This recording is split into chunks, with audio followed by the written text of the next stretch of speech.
खालू कि इतना मोटालू, कौन चीज खालू कि इतना मोटालू, कौन चीज खालू कि इतना मोटालू। पातर चीज कैसे चौड़ा हो गईल, पातर चीज कैसे चौड़ा हो गईल।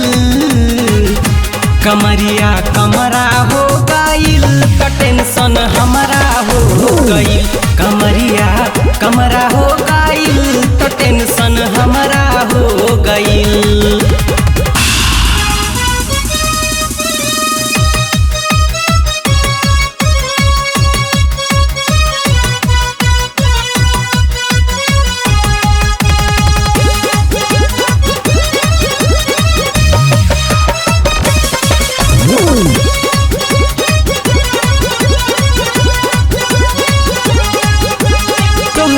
कपड़ा न तोहरे में आटे, चढ़ली जवानी खरबूजा लेखा फाटे।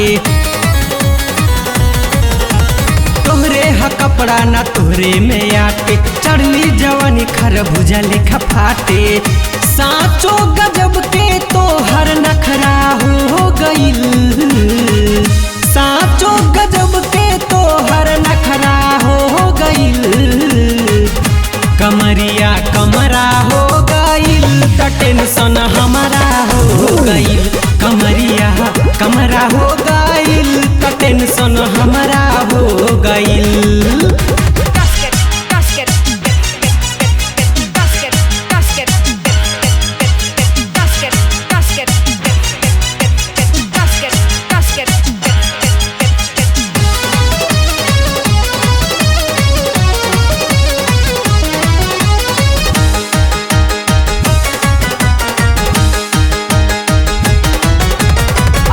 तोहार देह बढ़े न जाइज, आवा करा दी गोरी एक्सरसाइज।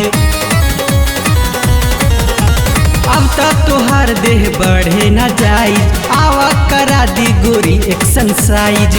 तोहरे चलते लइकन में ताला फड़ा हो गईल, तोहरे चलते लइकन में ताला फड़ा हो गईल।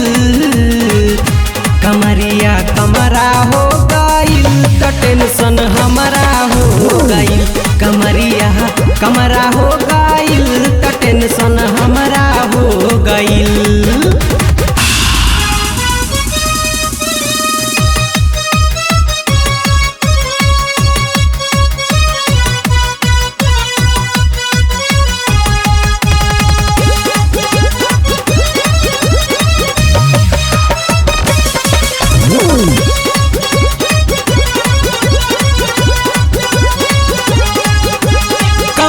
वाला चीज ज्यादा जो खैबू, पूछी कौन जब इतना मोटैबू।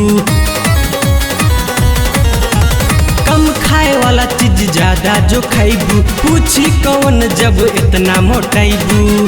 तोहारो नगरिया अब ता नगरा हो गईल, तोहारो नगरिया अब ता नगरा हो गईल।